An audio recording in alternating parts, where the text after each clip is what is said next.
Hello नमस्कार दोस्तों, good morning to all of you. आज हम जनवरी 2025, जनवरी का महीना ख़त्म हो चुका है। तो जनवरी माह में जो भी करंट अफेयर बनता है वो सब इस वीडियो में, और उससे संबंधित जो स्टैटिक नॉलेज होती है वो भी इस वीडियो में कवर की गई है। तो इस वीडियो के माध्यम से आइए संपूर्ण जनवरी माह 2025 का कम करंट अफेयर एक ही वीडियो के माध्यम से देखने का प्रयास करते हैं। इसमें 100 के समथिंग क्वेश्चन है और थोड़ा टाइम तो लगेगा, घंटे भर का वीडियो बनेगा। तो प्लीज़ चैनल को विजिट करने से पहले लाइक शेयर सब्सक्राइब कीजिएगा। और आइए स्टार्टिंग करते हैं पहले क्वेश्चन से। पहला क्वेश्चन है, किसे लगातार दूसरे वर्ष भी उत्तम कार्यस्थल का सम्मान प्राप्त हुआ है? ये अपना आंसर होगा सेल। जैसा कि अपन जानते हैं, SAIL Steel Authority of India Limited, ठीक है। सेल जो द्वितीय पंचवर्षीय योजना होती है, उद्योग क्रांति जिसमें आते हैं, तो उसमें सेल की स्थापना होती है। तो लगातार दूसरे वर्ष भी कार्यस्थल यानी पिछले साल भी कार्यस्थल, उत्तम कार्यस्थल यानी ग्रेट प्लेस टू वर्क, किसका सम्मान प्राप्त हुआ था? सेल को प्राप्त हुआ। इस साल भी सेल को सम्मान प्राप्त हुआ है। तो steel Authority of India limited Bharat की सबसे बड़ी सरकारी इस्पात उत्पादक कंपनी है, यानी ये महारत्न कंपनी आती है। यह इस्पात मंत्रालय के अंतर्गत आती है, कि प्रशासन नियंत्रण में आती है, ठीक है। 24 जनवरी 1973 को सेल की स्थापना की शुरुआत होती है, हिंदुस्तान स्टील लिमिटेड के नाम से होती है। सेल के पास 5 एकीकृत इस्पात संयंत्र और 3 विशेष कैसे इस्पात संयंत्र हैं, ठीक है। कितने? 5 एकीकृत इस्पात संयंत्र हैं और 3 विशेष इस्पात संयंत्र हैं। इनके बारे में देख लेते हैं। देखो, एकीकृत इस्पात संयंत्र के बारे में देखें तो अपन भिलाई हो गया, राउरकेला हो गया, दुर्गापुर, बोकारो, बरनपुर, इसको आसनसोल भी कहते हैं। देखो, और विशेष इस्पात संयंत्र में सेलम, दुर्गापुर, भद्रावती। देखो क्या बात कर रहे हैं अपन, यदि यहाँ पे बात करें अपन, कि SAIL Steel Authority India Limited होती है भारत की सबसे बड़ी इस्पात सरकारी इस्पात उत्पादक कंपनी है। यह इस्पात मंत्रालय के अंतर्गत प्रशासन नियंत्रण में आती है। 24 जनवरी 73 को शुरुआत होती है हिंदुस्तान स्टील लिमिटेड के नाम से। सेल के पास 5 एकीकृत इस्पात संयंत्र हैं, 3 विशेष इस्पात संयंत्र हैं। एकीकृत इस्पात संयंत्र में भिलाई, राउरकेला, दुर्गापुर, बोकारो, बरनपुर, इनका ये भी आया था कि ये किसके सहयोग से बने, जैसे कि भिलाई रूस के सहयोग से बना है, राउरकेला जर्मनी के सहयोग से बना है, दुर्गापुर ब्रिटेन के सहयोग से बना है। इन तीनों के बारे में ज़्यादा पूछा जाता है। बोकारो, बरनपुर, ठीक है, बी हो जाते हैं ना। और विशेष इस्पात संयंत्र में सेलम, दुर्गापुर, भद्रावती होते हैं। सेल सेल के पास चंद्रपुर में एक फेरो अलॉय संयंत्र भी है।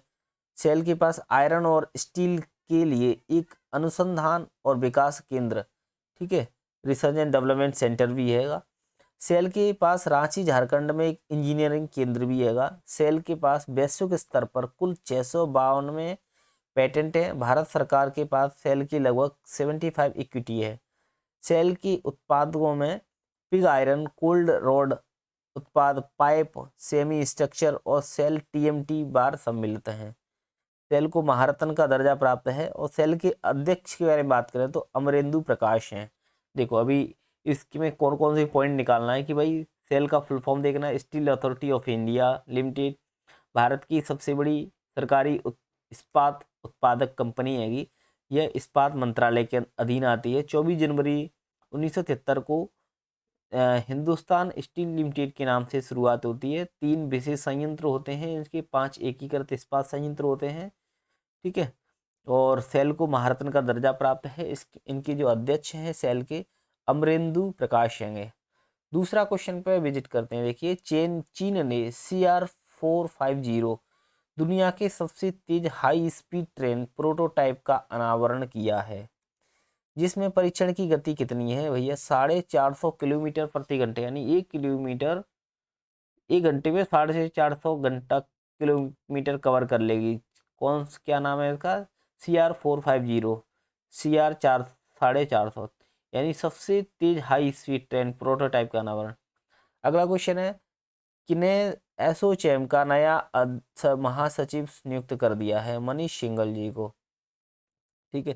किसे? यूआईडीआई, यूआईडीआई आप समझते हैं, है ना, क्या बोलते हैं, अपना जो आधार कार्ड होता है ना, यूनिक आइडेंटिटी ऑफ इंडिया ना, तो आधार कार्ड का, तो भुवनेश कुमार को नियुक्त किया गया है। किसने भारतीय वायुसेना इंडियन एयरफोर्स के पश्चिमी वायु कमान का कार्यभार संभाला है? ठीक है, एयर मार्शल जीतन मिश्रा जी को। देखते हैं इसके बारे में, इसकी भूमिका क्या रही है कि यह आईएएफ का महत्वपूर्ण घटक है। ठीक है, जो भारत की पश्चिमी सीमाओं की रक्षा करता है, जिनमें पाकिस्तान चीन से लगे क्षेत्र शामिल होते हैं।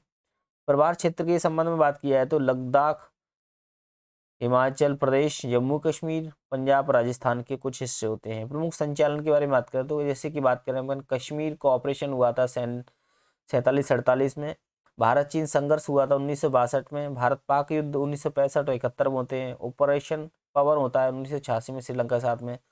ऑपरेशन सफेद सागर 1999 कारगिल युद्ध में। ऑपरेशन स्नो लेपर्ड 2020 लद्दाख, पूर्वी लद्दाख में। तो ये चीज बोलते हैं। अगला क्वेश्चन है, केंद्रीय कैबिनेट ने कितने करोड़ की योजनाओं को किसानों के जीवन और आजीविका सुधारने के लिए मंजूरी दी है? 14,235.30। ठीक है, कितना? 14,235 करोड़ रुपए, है ना, 0.3। केंद्रीय कैबिनेट ने कितने करोड़ रुपए की योजनाओं को किसानों के जीवन और आजीविका, इससे संबंधित फुल डिटेल मैंने वीडियो डाला हुआ है चैनल पे। किसानों के जीवन और आजीविका सुधारने के लिए 14,235 करोड़ रुपए। भारत नेपाल संयुक्त सैन्य अभ्यास, देखो भारत नेपाल संयुक्त सैन्य अभ्यास किसके बीच के नाम क्या है इसका? सूर्य किरण आएगा। ठीक है, यहाँ से 2-3 क्वेश्चन बन जाएंगे। भारत नेपाल का संयुक्त सैन्य अभ्यास, उसका नाम क्या है? सूर्य किरण। या सूर्य किरण का संबंध किन कौन से देशों से? भारत नेपाल से। तो कौन से संस्करण की शुरुआत नेपाल के साल झांडी में हुई है? तो 18वां संस्करण चला है। ठीक है, अगला 8वां नंबर का क्वेश्चन है, 31 दिसंबर 2024 तक भारतीय रिजर्व बैंक ने घोषणा की है कि 2000 मूल्य वर्ग के 98.12% बैंक नोट बैंकिंग प्रणाली में वापस आ गए हैं, जिनमें से कितने करोड़ अभी भी जनता के पास हैं? 6,691 करोड़। देखो बात क्या कर रहे हैं, अपन को पता है कि 2016 के टाइम पर मोदी साहब ने घोषणा करी थी, भारत के प्रधानमंत्री ने, कि भैया 500 और 1000 के नोट कल से इनवैलिड हो जाएंगे। तो उसी टाइम पर 500 का दूसरा और 2000 का नोट दुरुस्त चला गया था। लेकिन क्या हुआ था, 2024 में सितंबर तक गाइडलाइन दे दी थी कि भैया 2023 तक कि 2000 के नोट अब नहीं चलेंगे, 2000 के नोट भी खत्म हो जाएंगे। फिर उनको जमा करने की भी गाइडलाइन दे दी थी। फिर उसके बाद में भी जो नोट रहते हैं कोई जमा नहीं कर पाता है तो उनको आरबीआई की शाखा बनी हुई है, यदि वहाँ पे पोस्ट के थ्रू या आप डायरेक्ट जा करके आप जमा कर देते हो, वो नोट ले लेती है आरबीआई, है ना। जैसे कि भोपाल में, जयपुर में कुछ शाखाएं हैं इसकी, स्पेशल शाखा, तो वहाँ पर जमा। तो उसी के अनुरूप बात करें तो 31 दिसंबर 2024 तक आरबीआई ने घोषणा की है, रिपोर्ट दी है कि 2000 जो के रुपए थे 98.12 बैंक नोट वापस आ गए हैं। अभी भी मतलब समझ रहे हैं ना, मतलब कितना 1.88% नोट बाकी है, यानी 1.88 की मूल्य 6,691 करोड़ रुपया भी जनता के पास है अभी। अगला है 9वां क्वेश्चन, किस प्रसिद्ध वनस्पति वैज्ञानिक और पद्म श्री पुरस्कार प्राप्तकर्ता का हाल ही में निधन हो गया है? वनस्पति वैज्ञानिक को पद्म श्री पुरस्कार प्राप्त कटुंगल सुब्रमण्य मणिलाल हैं इनका नाम। अगला, हाल ही में जम्मू कश्मीर और लद्दाख थ्रू द एजेस, कौन सा? जम्मू कश्मीर और लद्दाख थ्रू द एजेस पुस्तक का विमोचन किसने किया? अमित शाह ने, है ना। प्रकाशक राष्ट्रीय पुस्तक न्यास, है ना, अमित शाह ने किया है। अगला क्वेश्चन है, भारतीय सिनेमा की प्रख्यात निर्देशक और लेखिका साई परांजपे को अजंता एलोरा अंतर्राष्ट्रीय फिल्म महोत्सव 25 में किस अवार्ड से सम्मानित किया जाएगा? पद्म पाणि लाइफ टाइम अचीवमेंट पुरस्कार से सम्मानित किया जाएगा लेखिका साई परांजपे को। ठीक है, परांजपे को। असम में हाथियों की आबादी में वृद्धि हुई है, संख्या कितनी हो गई है? 5,828, ऑलमोस्ट 6,000 के समथिंग हो गई है। किस टीम ने 33वां संतोष ट्रॉफी खिताब? पहली बात तो यही पूछ रहे थे, संतोष ट्रॉफी का संबंध किससे है? संतोष ट्रॉफी एक फुटबॉल का बहुत अच्छा टूर्नामेंट है। तो 33वां जो टूर्नामेंट है पश्चिमी बंगाल ने जीता है। देखो इनके बारे में देख लेते हैं। संतोष ट्रॉफी 1941 से स्थापना होती है। प्रारंभ में भारतीय फुटबॉल संघ द्वारा और बाद में अखिल भारतीय फुटबॉल महासंघ द्वारा ये प्रबंधित होता है। नामकरण, यह नाम मनमथा नाथ रॉय चौधरी और महाराजा संतोष के नाम पर इसका नाम रखा गया, संतोष ट्रॉफी। अगला क्वेश्चन है, हाल ही में किस महान वैज्ञानिक जो कि भारत के परमाणु ऊर्जा आयोग के पूर्व अध्यक्ष रहे हैं, जिनका 18 वर्ष की आयु में निधन हो गया है? तो डॉक्टर राजगोपाल चिदम्बरम रहेगा। ठीक है, परमाणु ऊर्जा आयोग के पूर्व अध्यक्ष रहे हैं।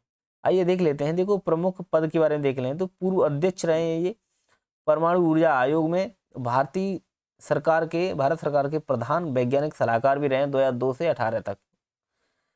और महत्वपूर्ण योगदान के बारे में देखें तो भारत का पहला परमाणु परीक्षण 1974 में हुआ था, इस्माइलिंग बुद्धा, ठीक है, का इनका नेतृत्व में।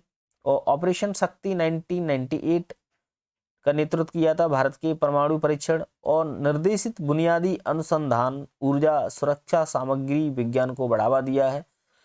मुर्ताग सेट्स एनकेएन की शुरुआत भी की है और 75 में पद्मश्री मिला है, 99 में इनको पद्म भूषण मिला है।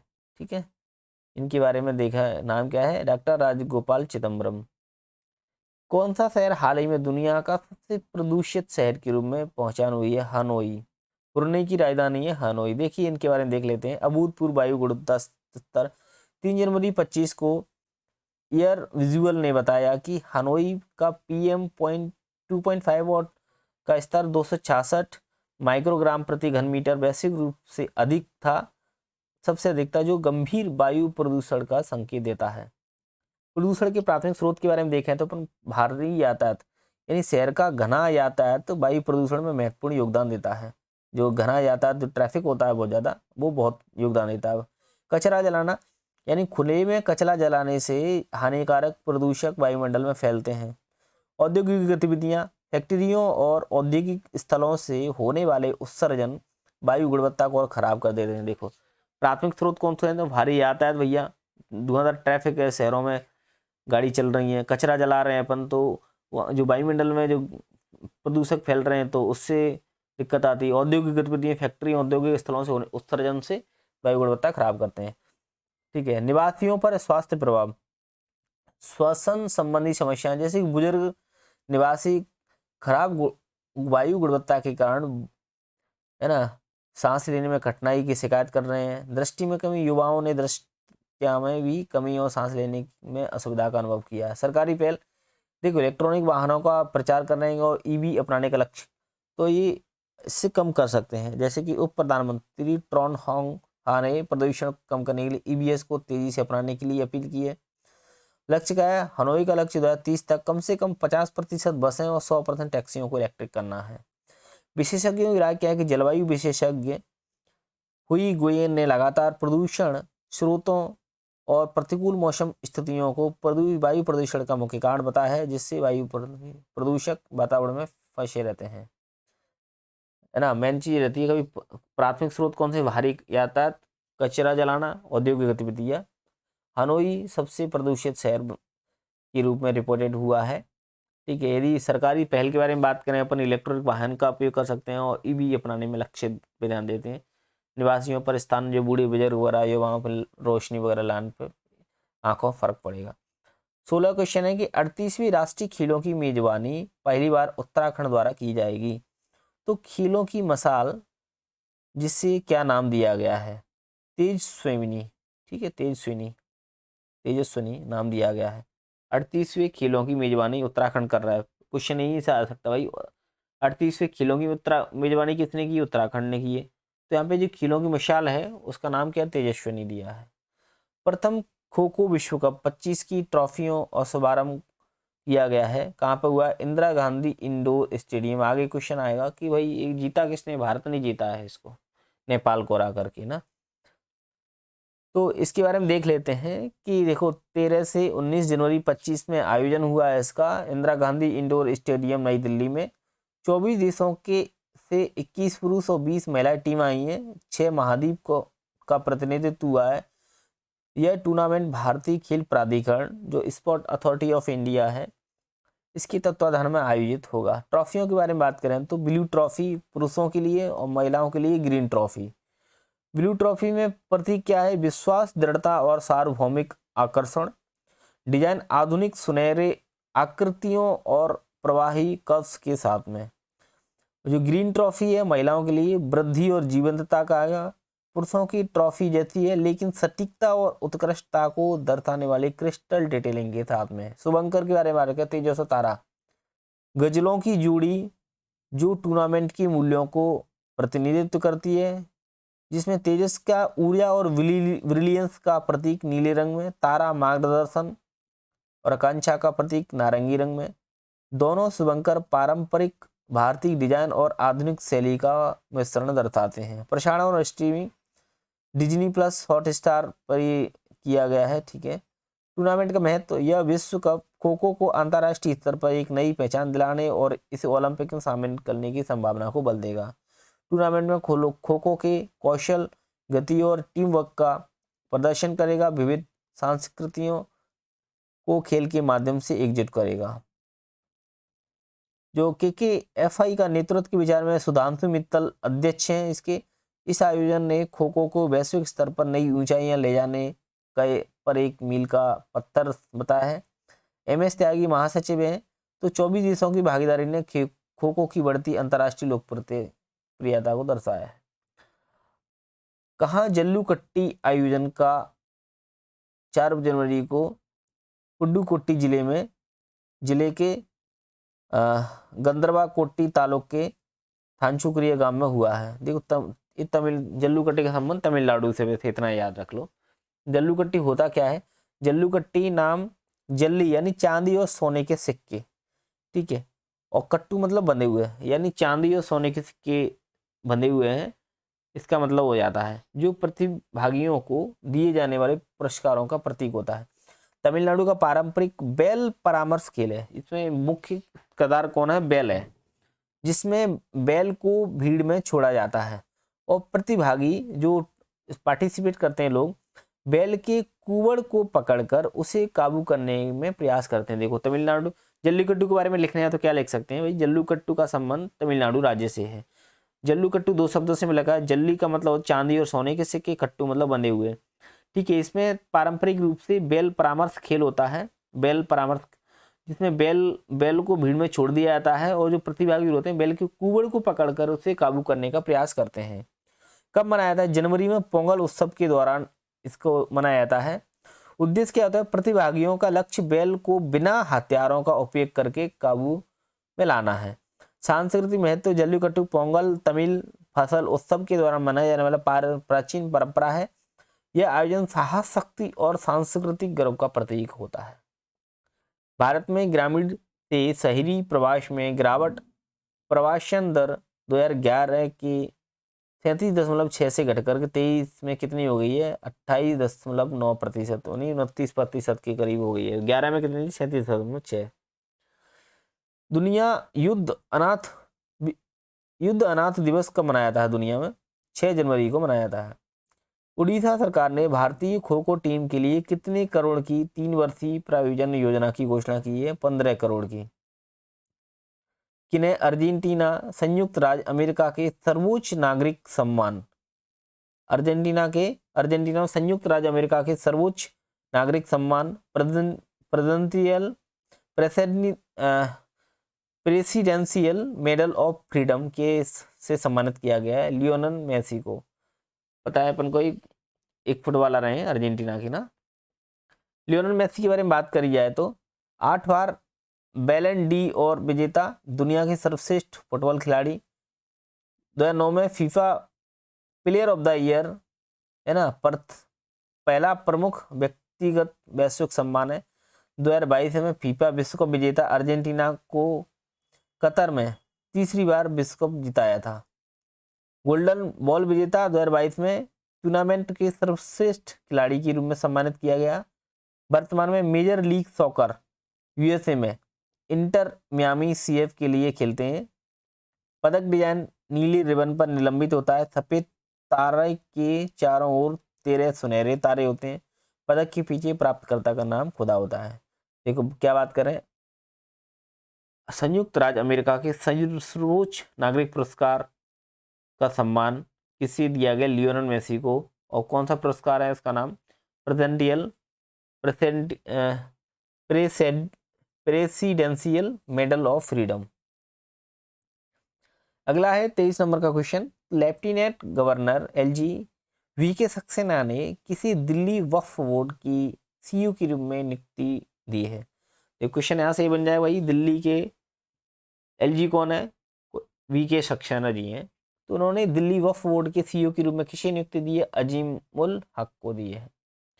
भारत ने कितने किलोमीटर से अधिक परिचालन मेट्रो रेल नेटवर्क हासिल किया है, जिसके कारण चीन और अमेरिका के बाद दुनिया का तीसरा सबसे बड़ा मेट्रो सिस्टम बन गया है? 1000 किलोमीटर के करीब नेटवर्क फैला लिया है। देखो, अपन बात करें मेट्रो के बारे में, भारत ने कितने किलोमीटर से अधिक परिचालन मेट्रो रेल नेटवर्क हासिल करने के कारण चीन और अमेरिका का दुनिया का तीसरा सबसे बड़ा नेटवर्क मेट्रो में कौन सा है? भारत के पास है, 1000 किलोमीटर के करीब। भारत की पहली मेट्रो रेल कोलकाता मेट्रो 1984 में उदयघाट में भारत की पहली मेट्रो रेल प्रणाली होती है। कौन सी? 1984 में कोलकाता में। भारत का सबसे बड़ा मेट्रो नेटवर्क दिल्ली में 2002 से संचालित से 395 किलोमीटर फैला हुआ है। मेट्रो रेल सेवाओं वाले राज्य, मेट्रो सेवाएं 11 राज्यों और 23 शहरों में संचालित हैं। अगला क्वेश्चन है केंद्रीय पशुपालन और मत्स्य पालन, केंद्रीय पशुपालन और मत्स्य पालन मंत्री राजीव रंजन सिंह ने कौन से देश के देश के पहले जैविक मत्स्य पालन क्लस्टर का शुभारंभ किया है? सिक्किम के सोरेंग जिले में। ठीक है, कहाँ पे? मतलब जैविक मत्स्य पालन क्लस्टर का शुभारंभ सिक्किम के सोरेंग जिले में।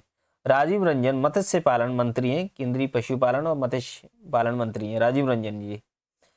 केंद्रीय गृह मंत्री और सहकारिता मंत्री कौन है? अपने श्री अमित शाह, जिन्होंने 7 जनवरी 2025 को भारत मंडपम नई दिल्ली में केंद्रीय जांच ब्यूरो है ना सीबीआई द्वारा विकसित किस पोर्टल का शुभारंभ किया है? भारत पोल पोर्टल। ठीक है, भारत पोल पोर्टल का नाम क्या किया है? भारत मंडपम। सीबीआई द्वारा विकसित किस पोर्टल का शुभारंभ? यानी भारत पोल का संबंध कितने सीबीआई से है भाई। उद्घाटन किसने किया है? गृह मंत्री, केंद्रीय गृह मंत्री, सहकारिता मंत्री अमित शाह जी ने। 27 नंबर का क्वेश्चन है कौन सा डिवीजन रेलवे जोन का 69वां डिवीजन बन गया है? जम्मू रेलवे डिवीजन बन गया है। हाल ही में अंतरिक्ष विभाग के सचिव और अंतरिक्ष आयोग के अध्यक्ष का पदभार किसने संभाला है? डॉक्टर नारायण बी ने। ठीक है, इसरो के हेड बन गए हैं। और प्रवासी भारतीय दिवस 2025 की थीम क्या है? विकसित भारत के लिए प्रवासियों का योगदान। विकसित भारत के लिए प्रवासियों का योगदान। केंद्र सरकार ने किनकी स्मृति में नई दिल्ली के राजघाट परिसर में स्थित राष्ट्रीय स्मृति स्थल पर एक स्मारक स्थापित करने का निर्णय लिया है? पूर्व राष्ट्रपति प्रणब मुखर्जी के। केंद्र सरकार ने किनकी स्मृति में नई दिल्ली में राजघाट परिसर में, ठीक है, राष्ट्रीय स्मृति स्थल पर एक स्मारक स्थापन कर, यानी भारत के पूर्व राष्ट्रपति रहे हैं राष्ट्रपति प्रणब मुखर्जी की यादगार में एक स्मारक स्थल बनाने का निर्णय लिया गया है राजघाट परिसर में। अगला है, और राजघाट परिसर में राजघाट समाधि किसकी? अपन को याद क्वेश्चन है आपके लिए कि राजघाट समाधि किसकी है? किसको भारतीय एथलेटिक्स महासंघ का नया अध्यक्ष सर्वसम्मति से चुना गया है? बहादुर सिंह सांगू को। भारतीय एथलेटिक्स महासंघ का नया अध्यक्ष बहादुर सिंह सांगू को। कौन सा राष्ट्र अब आधिकारिक रूप से उभरती अर्थव्यवस्थाओं के समूह ब्रिक्स का पूर्ण 11वां सदस्य बन गया है? इंडोनेशिया बन गया। देखिए, ब्रिक्स का फुल फॉर्म होता है ब्राजील, रसिया, इंडिया, चाइना, साउथ अफ्रीका। यह दुनिया की 5 उभरती हुई अर्थव्यवस्था का समूह है। ब्रिक्स की स्थापना साल 2009 में होती है। 2006 में रूस, भारत और चीन की बैठक के बाद ब्रिक्स का गठन होता है। 2009 में रूस के एकातेरिनबर्ग में पहला ब्रिक्स का सम्मेलन होता है। 2010 में दक्षिण अफ्रीका शामिल हो जाता है। 11 में सान्यान में तीसरे ब्रिक्स सम्मेलन में भाग लेता है और 14 में ब्रिक्स ने 5 सदस्य जुड़ते हैं, 24 में सॉरी, मिस्र, इथोपिया, ईरान, सऊदी अरब और यूएई का स्वागत होता है, और 11वां सदस्य इंडोनेशिया बन जाता है। हालांकि इससे संबंधित डिटेल वीडियो मैंने यूट्यूब पे डाला हुआ है कुछ समय पहले। न्यूजीलैंड की किस स्टार बल्लेबाज ने 14 साल की अंतर्राष्ट्रीय क्रिकेट की करियर के बाद संन्यास की घोषणा की है? Martin Guptill. मार्टिन गप्टिल का संबंध कहाँ से? न्यूजीलैंड, और न्यूजीलैंड के बहुत प्रसिद्ध खिलाड़ी रहे हैं। विश्व हिंदी दिवस कब मनाया जाता है? 10 जनवरी को, और राष्ट्रीय हिंदी दिवस अपन को पता है 14 जनवरी को मनाते हैं, सॉरी 14 सितंबर को। 15 सितंबर को इंजीनियरिंग डे बनाते हैं, 16 सितंबर को अपन ओजोन परत दिवस मनाते हैं। देखो इस वर्ष का विषय क्या है? वैश्विक एकता और सांस्कृतिक गौरव की आवाज, हिंदी। विश्व हिंदी दिवस कब मनाया? 10 जनवरी को। इसके थीम क्या होती है? वैश्विक एकता और सांस्कृतिक गौरव की आवाज, हिंदी। वैश्विक एकता यानी पूरे वर्ल्ड को एकता में जोड़ना है, और ये भारत की सांस्कृतिक गौरव की आवाज है, हिंदी। ऐसे याद कर सकते हैं, वैश्विक एकता और सांस्कृतिक गौरव की आवाज, हिंदी। 4 सितंबर 1949 को भारतीय संविधान सभा ने देवनागरी लिपि में लिखी गई हिंदी को भारतीय गणराज्य की राजभाषा के रूप में अपनाया था। हालांकि भारतीय संविधान की किसी भी भाषा को राष्ट्रीय भाषा के रूप में दर्जा नहीं है। कोई बोल दे भाई हिंदी राष्ट्रीय भाषा, नहीं है भैया, भारत की राजभाषा है, ना कि राष्ट्रीय भाषा। हिंदी समय 21 अन्य भाषाओं को आधिकारिक दर्जा है। भाषाई जड़ों हिंदी के बारे में देख लेते हैं। देखो ये क्या है? इंडो यूरोपियन परिवार की भाषा होती है, संस्कृति से विकसित हो। संस्कृत इनके बारे में देखा जैसे कि संस्कृत, पाली, प्राकृत, अवहट, है ना, संस्कृत, पाली, प्राकृतिक, है ना, अपभ्रंश, अवहट, है ना, अपभ्रंश तो अपभ्रंश होते हैं इनके। संस्कृत पाली होती है, फिर प्राकृतिक होती है, अवहट होती है, फिर प्राचीन हिंदी, फिर मध्यकालीन, फिर आधुनिक हिंदी, अपन जो बोल रहे हैं वो। तो ये इंडो यूरोपियन परिवार की भाषा होती है, संस्कृत से विकसित होती है। वैश्विक पहुंच, विश्व के 4.46% जनसंख्या हिंदी बोलती है। संयुक्त राष्ट्र में मान्यता अभी तक आधिकारिक भाषा नहीं है, लेकिन 15 से भारत प्रयासरत रहा है कि इसको आधिकारिक भाषा में के रूप में गिना जाए।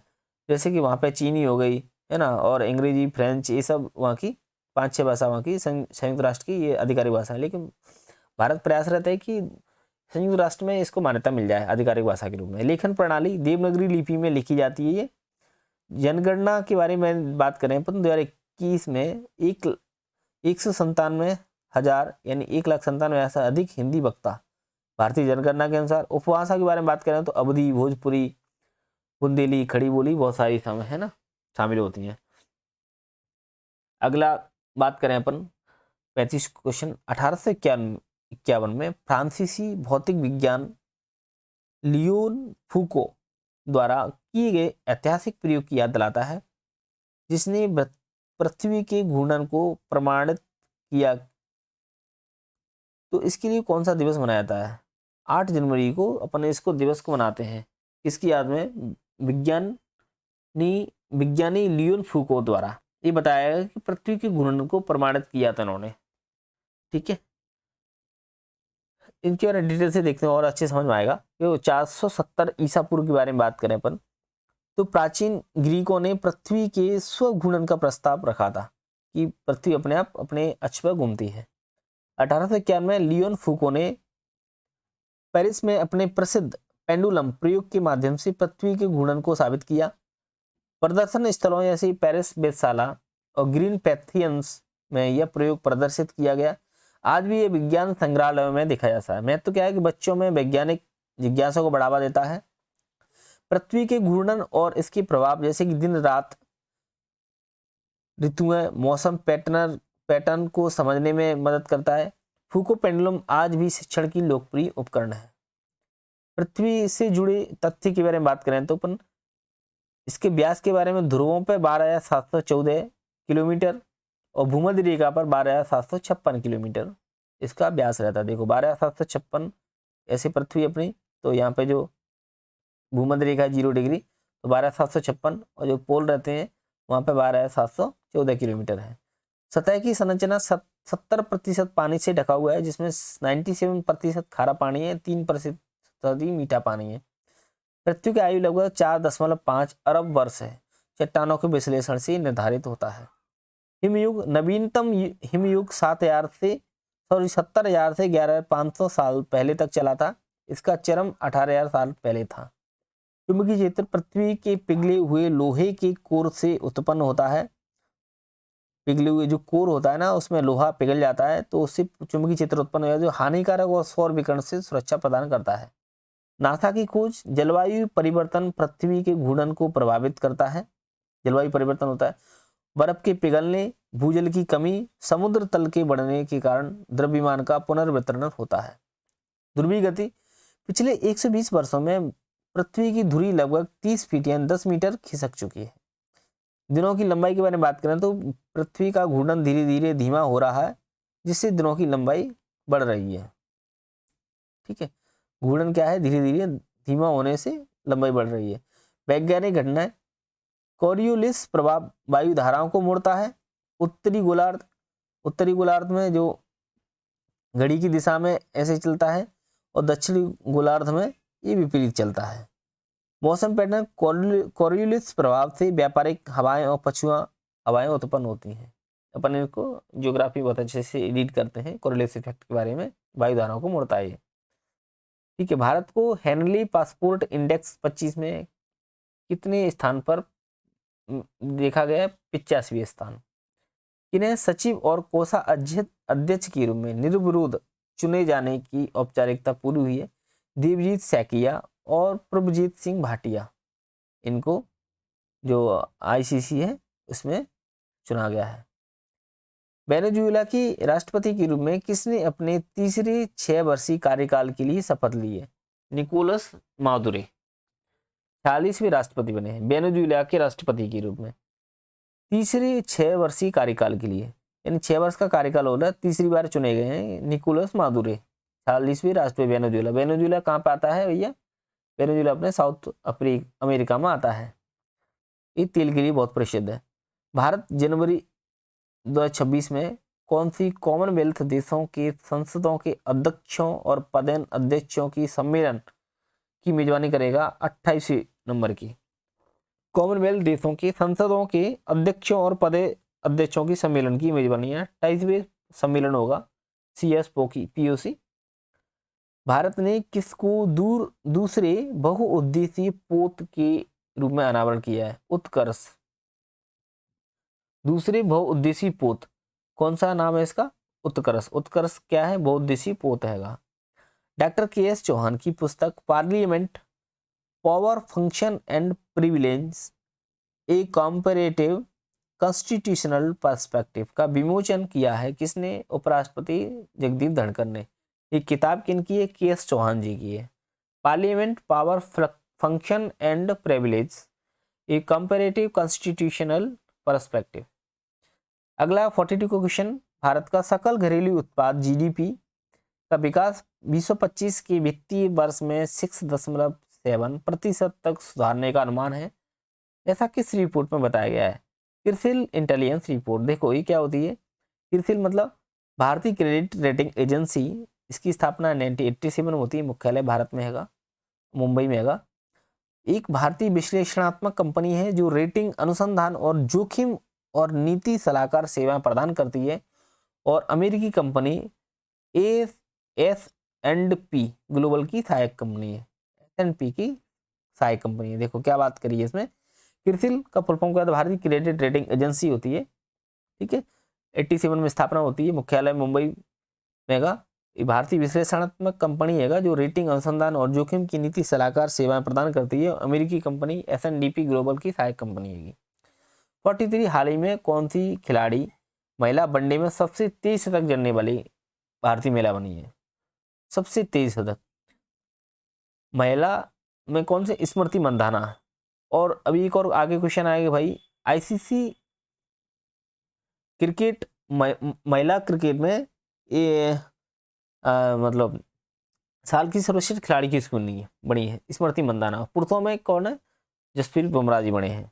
ठीक है, 44 में इसरो ने 2 उपग्रहों को स्पेस डॉकिंग एक्सपेरिमेंट सफलतापूर्वक अंतरिक्ष में स्थापित किया है। यह उपलब्धि हासिल करने वाला भारत कौन सा देश है? चौथा। देखो, स्पेस डॉकिंग एक्सपेरिमेंट सफलतापूर्वक अंतरिक्ष में स्थापित कर दिया इसरो ने, तो कौन सा देश बन गया? भारत चौथा देश बन गए भाई। इनके बारे में अपन बहुत अच्छे देख, स्पेस डॉक्स यानी स्पेस डॉक्स अपन देखेंगे भी। स्पेस डॉक्स का मतलब रहता है कि जो जो एक जो मिशन है अपना, कोई मतलब रॉकेट वगैरह ऊपर उड़ रहा है तो वहीं पे उसको ईंधन वगैरह प्रोवाइड कराना है तो वहीं के वहीं दे देता है वो। देखो इसका मिशन 30 दिसंबर 24 को लॉन्च किया गया था।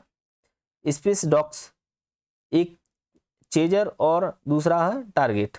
उद्देश्य स्वायत्त डॉकिंग तकनीक का प्रदर्शन, मतलब इसरो ने बनाया इसको। प्रारंभिक दूरी उपग्रहों के बीच 20 किलोमीटर होती है दूरी, जिसे धीरे धीरे डॉकिंग के लिए घटाया गया है। डॉकिंग उपलब्धि तकनीकी समस्याओं और 2 स्थगनों को पार करने के बाद हासिल होती है। समय रेखाओं 30 दिसंबर 24 को स्पेस डॉक्स उपग्रहों को पीएसएलवी द्वारा लॉन्च किया गया है।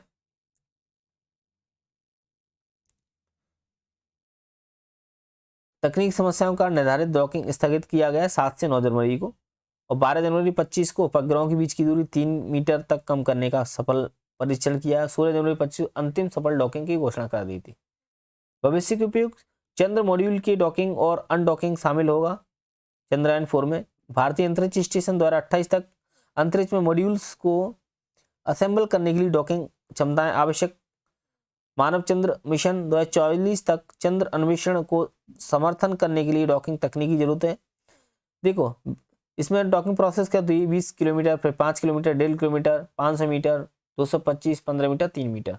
अंतिम डॉकिंग नियंत्रित परिस्थितियों में सफलतापूर्वक पूरी की गई है। डॉकिंग के बाद परीक्षण, उपग्रहों के बीच पावर ट्रांसफर और स्वतंत्र पेलोड संचालन की पृथक्करण होती है। 40वां क्वेश्चन है, हाल ही में किसने सैन्य अभ्यास एक्सरसाइज डेविल स्ट्राइक आयोजित किया है? भारतीय सशस्त्र बल ने। केंद्रीय संस्कृति मंत्रालय और गुजरात सरकार की ओर से कहाँ एक अत्याधुनिक संग्रहालय और पुरातत्व अनुभवात्मक केंद्र का उद्घाटन किया गया? वडनगर में। केंद्रीय मंत्रिमंडल ने कर्ज में डूबी किस कंपनी के लिए 11,440 करोड़ रुपए के पुनरुद्धार का पैकेज किया है? रिनल विजाग स्टील, ये आंध्र प्रदेश में आती है। अभी पता है आंध्र प्रदेश के जो कौन सीएम है चंद्रबाबू नायडू, इनके सहयोग से सरकार बनी हुई है, तो ये लोगों को बताया गया कि इस टाइप का प्रभाव है वो। तो बात करें सीधी सी, रिनल जो विजाग की स्टील कंपनी है आंध्र प्रदेश में, 11,440 करोड़ रुपये इसको दिया गया सरकार ने। भारत के लोकपाल अपनी स्थापना के 11 वर्ष पूरे होने पर 16 जनवरी 25 को अपना कौन सा दिवस मना रहे हैं? इन्होंने पहला दिवस अपना मनाया है 16 जनवरी को। कौन सा? लोकपाल। लोकपाल के अध्यक्ष कौन है भैया? न्यायमूर्ति खानविलकर साहब हैं, ठीक है, खानविलकर, न्यायमूर्ति AM खानविलकर, है ना। एक क्वेश्चन कई बार पूछा भी गया है कि भाई लोकपाल के अध्यक्ष कौन है? पहले अध्यक्ष हैं खानविलकर साहब, और इन्होंने पहला अध्यक्ष 11 वर्ष पूरे होने के उपलक्ष्य में स्थापना दिवस भी मना लिया है। वैश्विक व्यापार में भारतीय रुपए के उपयोग को बढ़ावा देने के लिए किसने अधिकृत बैंकों की विदेशी शाखाओं को गैर निवासियों के लिए INR खोलने की अनुमति दी है? RBI। BCCI का लोकपाल और नैतिकता अधिकारी किन्हें नियुक्त किया गया? सुप्रीम कोर्ट के पूर्व न्यायाधीश अरुण मिश्रा जी को। किसने टेनिस इतिहास में सबसे ज्यादा ग्रैंड स्लैम मैच खेलने का रिकॉर्ड रोजर फेडरर को पीछे छोड़कर बनाया है? नोवाक जोकोविच, सर्बिया के टेनिस खिलाड़ी हैं जोकोविच, जो कि स्पेन के जो खिलाड़ी थे रोजर फेडरर, उनको पीछे छोड़ दिया है। 52 क्वेश्चन है, किसी केंद्रीय रिजर्व पुलिस बल CRPF central reserve police force का महानिदेशक DG नियुक्त किया है? ज्ञानंद प्रताप सिंह को। देखो CRPF भारत का सबसे बड़ा अर्धसैनिक बल होता है, जिसमें लगभग 3 लाख कर्मी हैं। इसकी मुख्य जिम्मेदारियों में आतंकवाद विरोधी, विद्रोह विरोधी और माओवादी विरोधी अभियान शामिल है। छत्तीसगढ़ में आए दिन देखते रहते हैं कि भैया फलाना दिखाना अपना शहीद हो गया है फौजी, तो ऐसी जो गतिविधि होती है आतंकवादी विरोधी, विद्रोह विरोधी, माओवादी, है ना, नक्सलाइट वगैरह, यहाँ पे अभियान करती रहती हैं। तो सबसे बड़ा अर्धसैनिक बल है भारत का, 3 लाख कर्मी शामिल हैं इसमें, ठीक है। इनकी जो महानिदेशक नियुक्त किए हैं ज्ञानंद प्रताप सिंह को किया गया है। 53 किसी UK में Bill and Melinda Gates Foundation द्वारा गेट्स कैम्ब्रिज इम्पैक्ट पुरस्कार 25 से सम्मानित किया है? प्रोफेसर उर्वशी सिन्हा को। निकोबार जिले की किस चीज को हाल ही में भौगोलिक संकेत है ना, जीआई टैग मिलने को प्रधानमंत्री ने स्थानीय उत्पादों को वैश्विक स्तर पर बढ़ावा देने में एक महत्वपूर्ण उपलब्धि बताया। वर्जिन नारियल तेल, देखो वर्जिन नारियल तेल है निकोबार का, जिसे जीआई टैग मिला है। ठीक है, मन की बात कार्यक्रम, मन की बात आकाशवाणी पर मन की बात कार्यक्रम में इस चीज का उल्लेख किया हुआ है ना। तो मन की बात कार्यक्रम के बारे में देखें तो मन की बात आकाशवाणी पर प्रसारित किए जाने वाले कार्यक्रम होता है, जिसे भारत के प्रधानमंत्री नरेंद्र मोदी नागरिकों को संबोधित करते हैं, जिसके माध्यम से इसका पहला कार्यक्रम का प्रसारण 3 अक्टूबर 14 को किया गया था और 30 अप्रैल 2023 को मन की बात का 100वां भाग भी प्रसारित हुआ था, 30 अप्रैल 2023 को। इस एपिसोड में 118वां जो अंडमान निकोबार में 118वां जो एपिसोड होता है मन की बात में, तो इसमें अंडमान निकोबार द्वीप समूह की महिलाओं के सशक्तिकरण और उनके आर्थिक योगदान पर विशेष ध्यान देने की भी बात कही है। और वर्जियन नारियल है तेल है, इसको जीआई संकेत दिया गया है। प्रधानमंत्री जी ने किस योजना के तहत 65 लाख से अधिक संपत्ति कार्ड वितरित किए, जो ग्रामीण परिवारों को कानूनी स्वामित्व प्रदान करने का एक महत्वपूर्ण कदम है। स्वामित्व योजना के माध्यम से किस सरकार ने समान नागरिक संहिता नियमावली को मंजूरी दी है? उत्तराखंड ने। देखो यूसीसी अपने संविधान के अनुच्छेद 44 में बात करते हैं अपन। ठीक है, यूसीसी का दायरा, इसका उद्देश्य राज्य में सभी धर्मों और समुदायों के बीच विवाह, तलाक, संपत्ति और भरण पोषण से संबंधित कानूनों को एकजुट करना है। ऑनलाइन पोर्टल और ऐप, ऑनलाइन पंजीकरण और सेवाओं के लिए एक समर्पित पोर्टल और मोबाइल ऐप विकसित किया गया है, जो सार्वजनिक पहुंच और उपयोग में आसानी सुनिश्चित करेगा। सेवाओं के बारे में बात करें, विवाह पंजीकरण, विवाह का पंजीकरण और पंजीकृत विवाहों की स्वीकृति, तलाक पंजीकरण, तलाकों का पंजीकरण और विवाह रद्द करने की प्रक्रिया, लिव इन रिलेशनशिप आजकल चल रहा है जो लिव इन संबंधों का पंजीकरण, उनकी समाप्ति, विरासत बिना वसीयत है ना, इंटेस्टेट उत्तराधिकार और वसीयत, टेस्टामेंटरी उत्तराधिकार पंजीकरण, अपीलें, आवेदन से संबंधित निर्णयों पर अपील करने की प्रक्रिया, शिकायतें, शिकायत दर्ज करने और उनका पालन करने की प्रणाली, सूचना तक पहुंच, पंजीकृत सेवाओं से संबंधित डाटा और जानकारी तक पहुंच। समानता का प्रावधान, महिलाओं के अधिकार, समान विरासत अधिकार, गोद लेने, तलाक और बहुपत्नी पर प्रतिबंध, पंजीकरण आवश्यकताएं, लिव इन संबंधों और विवाहों के लिए अनिवार्य पंजीकरण स्वघोषणा, विवाह के लिए कानूनी उम्र, महिलाओं के लिए 18 वर्ष, पुरुषों के लिए 21 वर्ष आयु का बारे में, डिजिटल और भौतिक पहुंच, CSC common service centre, digital साक्षरता न रखने वालों विशेष रूप से दूर दराज के क्षेत्रों में पंजीकरण के लिए सहायता प्रदान करेगा। हेल्पलाइन और समर्थन, कानूनी प्रश्नों और पोर्टल संबंधित समस्याओं के लिए समर्पित हेल्पलाइन और जिला स्तर पर अधिकारी। प्रशिक्षण कार्यक्रम के बारे में, कार्यान्वयन के अधिकारियों का प्रशिक्षण, अधिकारियों को पोर्टल और प्रक्रियाओं से परिचित कराने के लिए विस्तृत प्रशिक्षण चल रहा है।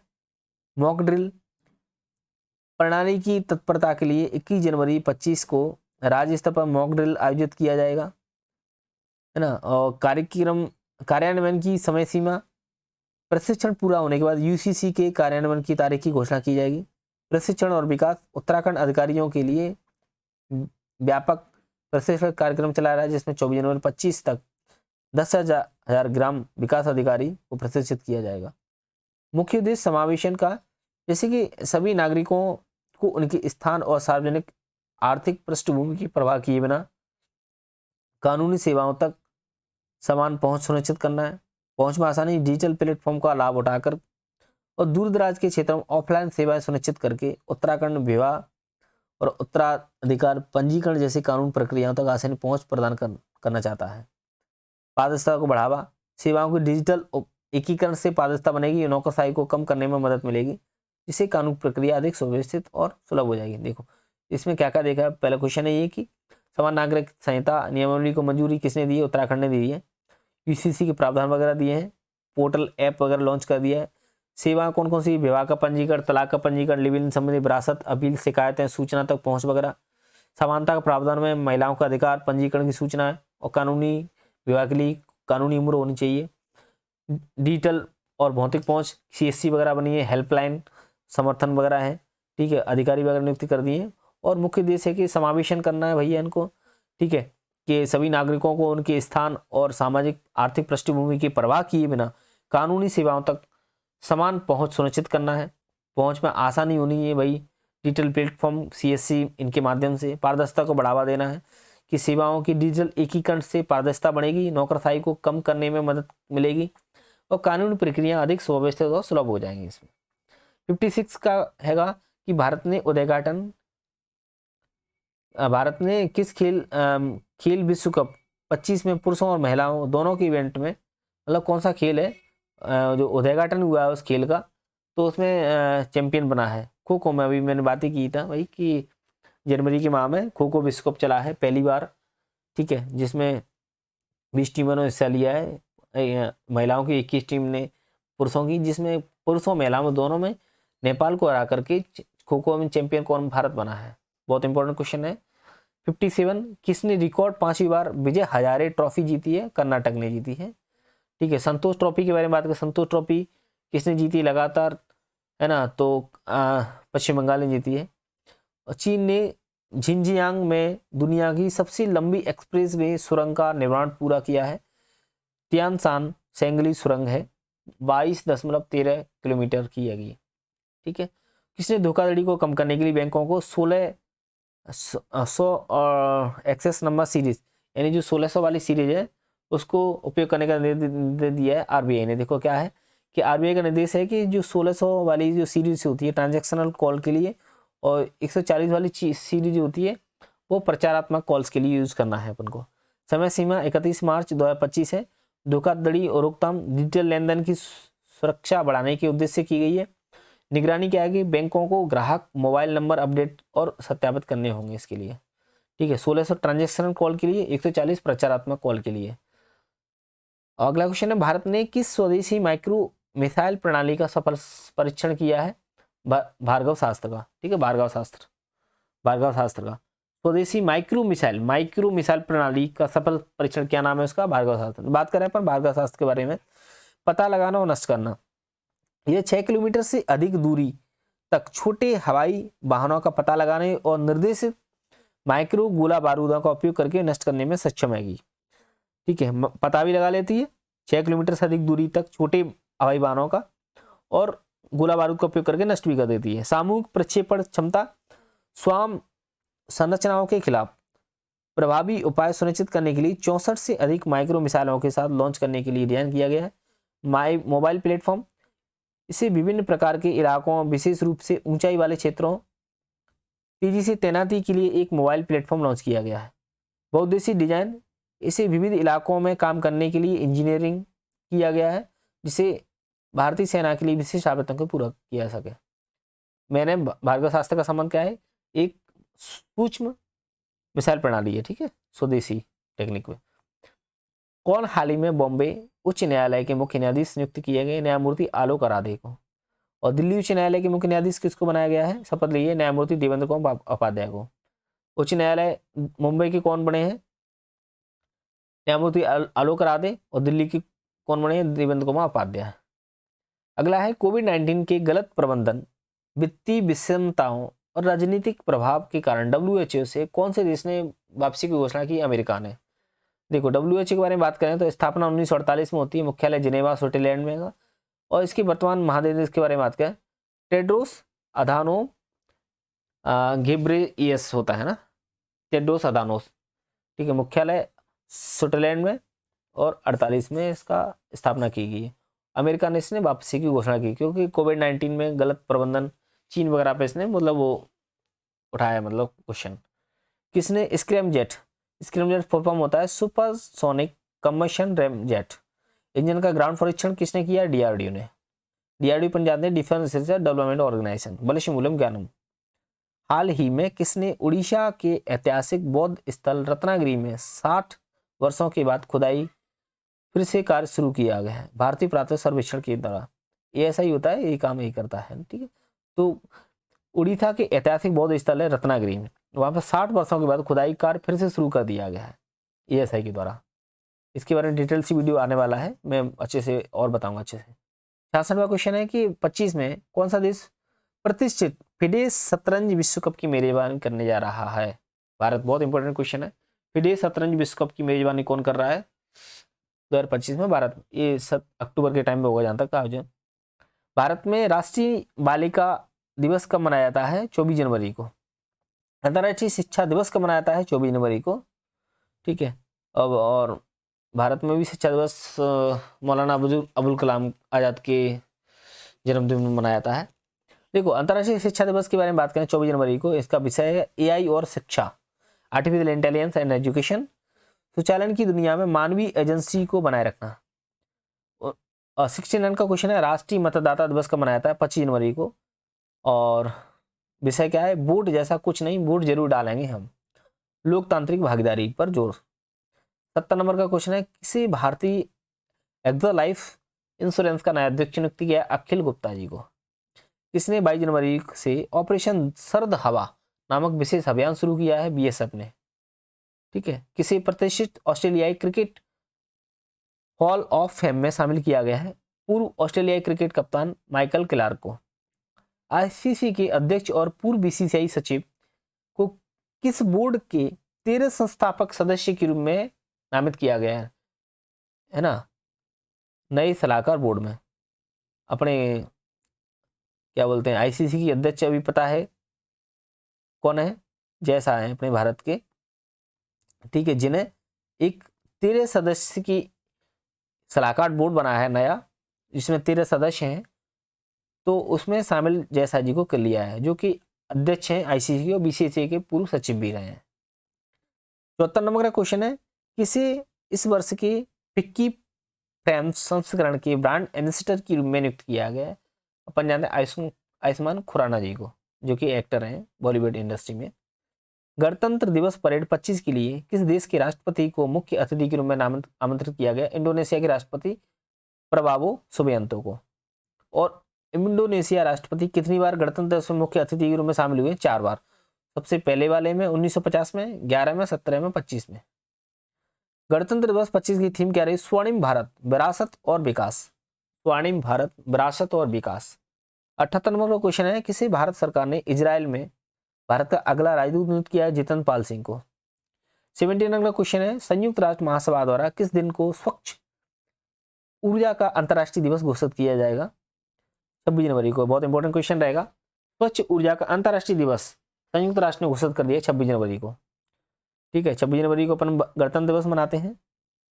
ठीक है। और कश्मीर के प्रतिष्ठित पेड़ों को जियो टैग दिया है। कौन से पेड़ हैं? चिनार के पेड़। चिनार के पेड़ों को जियो टैग मिल चुका है। ठीक है, जीआई टैग ना। और हाल ही में किसने Canara bank, bank of India और जम्मू एंड कश्मीर बैंक पर, Canara bank, bank of India और जम्मू एंड कश्मीर बैंक पर विभिन्न नियामक अनुपालन में खामियों के कारण मौद्रिक दंड लगाया हुआ है? किसने लगाया भाई? आरबीआई लगाती है ऐसे काम। तो अगला क्वेश्चन है, 2025 के अंतर्राष्ट्रीय सीमा शुल्क दिवस का विषय क्या है? ये 26 जनवरी को मनाया जाता है सीमा शुल्क दिवस ना। कस्टम्स अपनी प्रतिबद्धता को दक्षता, सुरक्षा और समृद्धि में पूरा करना है। कस्टम्स अपनी प्रतिबद्धता को दक्षता, सुरक्षा और समृद्धि में पूरा करना है। अगला क्वेश्चन है, किस इटालियन खिलाड़ी ने लगातार दूसरा ऑस्ट्रेलियन ओपन जीता है? ये पता है ग्रैंड स्लैम होते हैं, ऑस्ट्रेलियन, फ्रेंच, है ना, विंबलडन। ठीक है। और कौन सा रह गया? ऑस्ट्रेलियन, फ्रेंच, विंबलडन और अमेरिकन ना। तो दूसरा ऑस्ट्रेलियन ओपन बना है, ओपन जीता है किसने लगातार? इटालियन खिलाड़ी है जेनिक सिनर ने। किसने अभी एक और क्वेश्चन देखा था कि सबसे ज्यादा ग्रैंड स्लैम खेलने वाले खिलाड़ी नोवाक जोकोविच, किसको पीछे छोड़ा? रॉजर फेडरर को छोड़ा है। ठीक है। और ऑस्ट्रेलियन ओपन लगातार दूसरा किसने जीता है? जेनिक सिनर ने जीता है। किसने इंदौर और उदयपुर को बैटलैंड सिटी के रूप में मान्यता दी है? यूनेस्को ने। ठीक है। आईसीसी महिला one day cricket of the year कौन चुना गया है भाई? स्मृति मंदाना। सबसे फास्ट वनडे शतक भारत की ओर से किसने लगाया? स्मृति मंदाना ने लगाया है। आईसीसी पुरुष one day cricket of the year Bharat के फास्ट बॉलर जसप्रीत बुमराह जी चुने गए हैं। किसे केरल के तिरुवनंतपुरम स्थित तरल प्रणोदन प्रणाली केंद्र, लिक्विड प्रपल्सन स्पेस सेंटर है। ठीक है। तो इसके जो निदेशक के रूप में किसे चुना गया? एम मोहन को। किसने 26 जनवरी 25 को हुए विवादास्पद चुनाव में 86.8% वोट के साथ बेलारूस के राष्ट्रपति के रूप में अपना 7वां कार्यकाल जीता है? अलेक्जेंडर लुकाशेंको ने। 88वें नंबर का क्वेश्चन है, भारतीय अंतरिक्ष अनुसंधान संगठन इसरो ने 29 जनवरी 25 को श्रीहरिकोटा से अपनी कौन सी लॉन्चिंग के साथ ऐतिहासिक उपलब्धि की है? 100वीं लॉन्चिंग की है 29 जनवरी 25 को। ठीक है, बात कर लेते हैं। 29 जनवरी 25 को 100वीं लॉन्चिंग हुई है सतीश धवन अंतरिक्ष केंद्र श्रीहरिकोटा से भू-स्थितिक उपग्रह प्रक्षेपण यान GSLV जियो सिंक्रोनस लॉन्च व्हीकल F-15 के माध्यम से। पेलोड NVS-02 उपग्रह कक्षा कौन सी है? जियो सिंक्रोनस ट्रांसफर ऑर्बिट GTO ना, जियो सिंक्रोनस ट्रांसफर ऑर्बिट श्रीहरिकोटा से 100वां मिशन है इनका। उपलब्धियों के बारे में बात करें तो कुल उपग्रह प्रक्षेपण 548 उपग्रह किए हैं। पेलोड भार 120 और भारतीय उपग्रह 433, विदेशी उपग्रह 115 हुए हैं और विदेशी पेलोड भार 23 टन का। NVS-02 और नाभिक प्रणाली के बारे में देख लें। देखो, नाभिक navigation with Indian constellation, navigation with Indian constellation, जैसे ये जो अपन GPS नहीं देखते हैं, ऐसे भारत का ये GPS है। ठीक है, नाभिक प्रतिस्थापित करता है नाभिक IRNSS-1E उपग्रह। Payload band L1, L5, S band और C बैंड होते हैं। ठीक है, ये मतलब सैटेलाइट में यूज होने वाली बैंड है, L1, L5, S band, C band वगैरह, है ना। परमाणु घड़ी के बारे में बात करें तो स्वदेशी और आयतित घड़ियों का संयोजन होता है इसमें। उद्देश्य स्थिति और वेग और समय यानी PVT, ठीक है, पोजीशन, वेलोसिटी एंड टाइम सेवाओं को बढ़ावा देना है। देखो, उनके बारे में देख लेते हैं अपन। नाभिक उपग्रह प्रणाली की भारत की क्षेत्रीय नेविगेशन प्रणाली है, यानी ये भारत का GPS है। नाभिक 2 सेवाएं प्रदान करता है कि मानक स्थिति सेवा है ना, SPS 20 मीटर से बेहतर सटीकता मिलती है, और प्रतिबंधित सेवा सामरिक और रणनीतिक उपयोग के लिए सुरक्षित सेवा, और मुख्य सेवा क्षेत्र भारत और भारतीय भूभाग से 15 किलोमीटर से बाहर। दूसरी पीढ़ी के नाभिक के बारे में बात करें तो NVS-01 29 मई 23 को प्रक्षेपित हुआ और 29 जनवरी 25 को 2 वाला। भविष्य के उपग्रह 3, 4, 5 है। उपयोग के बारे में बात करें, सामरिक और सैन्य उपयोग में, समुद्री जहाज़ों की निगरानी में, रेलवे ट्रैकिंग और सुरक्षा अलर्ट के बारे में, आपदा प्रबंधन और पूर्व चेतावनी भूकंप में, और महत्वपूर्ण क्षेत्रों के लिए समय से। और स्वदेशी परमाणु घड़ी का महत्व है, मेक इन इंडिया पहल के लिए तहत विकसित है। उपग्रह नेविगेशन में सटीक समय गणना के लिए महत्वपूर्ण होती है। नाभिक सेवाओं की सटीकता में सुधार करती है। किसी प्रतिष्ठित सर गारफील्ड सोबर्स अवार्ड से नवाजा गया है, जो उन्हें ICC men's cricket of the year 24 में मान्यता है। देखो, सर गारफील्ड सोबर्स अवार्ड, और या फिर अपन बात करें अपन ICC men's cricket of the year, एक ही बात है। तो तेज गेंदबाज जसप्रीत बुमराह जी को मिला है। अभी बात करें अपन वुमेन्स में किसे मिला है, स्मृति मंदाना जी को मिला है। लेफ्टिनेंट गवर्नर मनोज सिन्हा, अपन पता है मनोज सिन्हा कहाँ के, अभी लेफ्टिनेंट गवर्नर LG GNK के हैं। तो इन्हें प्रतिष्ठित पुरस्कार से नवाजा गया है महाराजा हरि सिंह पुरस्कार से। अपन को पता है लास्ट वाले राजा थे कहाँ के, जम्मू कश्मीर की, जिन्होंने की विलय संधि पर हस्ताक्षर किए थे उन्होंने विलय पत्र पर। 91 का क्वेश्चन है, किसने फिर से महिला क्रिकेट में तीसरी बार लगातार ICC कप जीता है? ऑस्ट्रेलिया ने जीता है। 30 जनवरी को कौन सा दिवस मनाया जाता है? शहीद दिवस मनाया जाता है। अपन को पता है भारत देश के जो राष्ट्रपिता कहने वाले महात्मा गांधी जी को नाथुराम गोडसे ने गोली मारकर हत्या कर दी थी, तो इस दिन को अपन शहीद दिवस के रूप में मनाते हैं। 93 क्वेश्चन है, किसी नागरिक उड्डयन मंत्रालय के तहत नागरिक उड्डयन सुरक्षा ब्यूरो के महानिदेशक के रूप में नियुक्त की मंजूरी दे दी है राजेश निर्वाण जी को। ठीक है, कौन अंतर्राष्ट्रीय अंतरिक्ष स्टेशन ISS के लिए मिशन पर जाने वाले पहले भारतीय अंतरिक्ष बनने जा रहे हैं? बहुत इंपॉर्टेंट क्वेश्चन है। राकेश शर्मा 1984 में गए थे। ठीक है, इसके बाद में अपन बात करें ग्रुप कैप्टन शुभांशु शुक्ला, जो कि अंतर्राष्ट्रीय अंतरिक्ष स्टेशन पर जाने वाले भारतीय बनने जा रहे हैं। ठीक है, पहले भारतीय अंतर्राष्ट्रीय अंतरिक्ष स्टेशन कैप्टन शुभांशु शुक्ला। और लास्ट क्वेश्चन आज का, IBA बैंकिंग टेक्नोलॉजी, जो कि भारतीय बैंकों का संघ होता है ना, तो उसमें बैंकिंग टेक्नोलॉजी अवार्ड में कर्नाटक मतलब किसकी जीत हुई है? मैंने आंसर लिख दिया इसमें, कर्नाटक की जीत हुई है। तो आज के क्वेश्चन हो जाते हैं, और अभी इनको और देख लेते हैं जो इंपॉर्टेंट कुछ डे होते हैं। जैसे कि जनवरी में 1 जनवरी को वैश्विक परिवार दिवस मनाते हैं। 1 जनवरी को DRDO, 2 जनवरी 1 जनवरी DRDO दिवस मनाते हैं। 3 जनवरी सावित्रीबाई फुले का जन्मदिन होता है। 4 जनवरी को विश्व ब्रेल लिपि दिवस मनाते हैं। 6 जनवरी को विश्व युद्ध अनाथ दिवस, सॉरी, है ना। 8 जनवरी को पृथ्वी का घूर्णन दिवस मनाते हैं, जैसे कि बात करी थी। और 9 जनवरी को प्रवासी भारतीय दिवस मनाते हैं। 10 जनवरी को विश्व हिंदू दिवस मनाते हैं। 10 जनवरी को भी स्टार्टअप इंडिया इनोवेशन वीक मनाते हैं। और 11 जनवरी को पूर्व प्रधानमंत्री लाल बहादुर शास्त्री की पुण्यतिथि के बारे में बात करते हैं। 11 जनवरी को ही राष्ट्रीय मानव तस्करी के विरुद्ध जागरूकता दिवस मनाते हैं। 11 जनवरी को राष्ट्रीय सड़क सुरक्षा सप्ताह मनाते हैं। 11 से 17 जनवरी मनाया गया है। 12 जनवरी को युवा दिवस, स्वामी विवेकानंद जी का जन्मदिन दिवस होता है। और 14 जनवरी को सशस्त्र बल भूतपूर्व सैनिक दिवस मनाते हैं। 15 जनवरी को भारतीय मौसम विज्ञान विभाग की स्थापना होती है, तो वो दिवस मनाते हैं। 15 जनवरी को इम्पोर्टेंट है, थल सेना दिवस मनाते हैं, ठीक है। और 16 जनवरी को राष्ट्रीय स्टार्टअप दिवस मनाते हैं। 19 जनवरी को राष्ट्रीय आपदा प्रतिक्रिया बल NDRF, नेशनल डिजास्टर रिसर्च, है ना, रिएक्टिव फोर्स मनाते हैं, सॉरी, रिस्पॉन्स फोर्स। 22 जनवरी को बेटी बचाओ बेटी पढ़ाओ अभियान, इसकी शुरुआत की गई थी। 23 जनवरी को नेताजी सुभाष चंद्र बोस पराक्रम दिवस मनाते हैं। 24 जनवरी को राष्ट्रीय बालिका दिवस मनाते हैं। 24 जनवरी को अंतर्राष्ट्रीय शिक्षा दिवस मनाते हैं, ठीक है। और 25 जनवरी को भारतीय राष्ट्रीय पर्यटन दिवस मनाते हैं। 25 जनवरी को राष्ट्रीय मतदाता, वेरी वेरी इंपॉर्टेंट क्वेश्चन, ठीक है। 26 जनवरी को गणतंत्र दिवस मना रहे हैं। 26 जनवरी को ऑस्ट्रेलिया का राष्ट्रीय दिवस होता है। और 26 जनवरी अंतर्राष्ट्रीय सीमा शुल्क दिवस होता है। और 27 जनवरी को विध्वंस के शिकार लोगों की स्मृति में संयुक्त राष्ट्र दिवस मनाते हैं।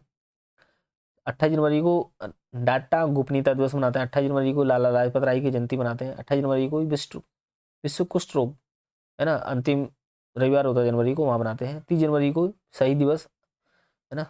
और 30 जनवरी को ही भारत में विश्व कुष्ठ दिवस मनाते हैं।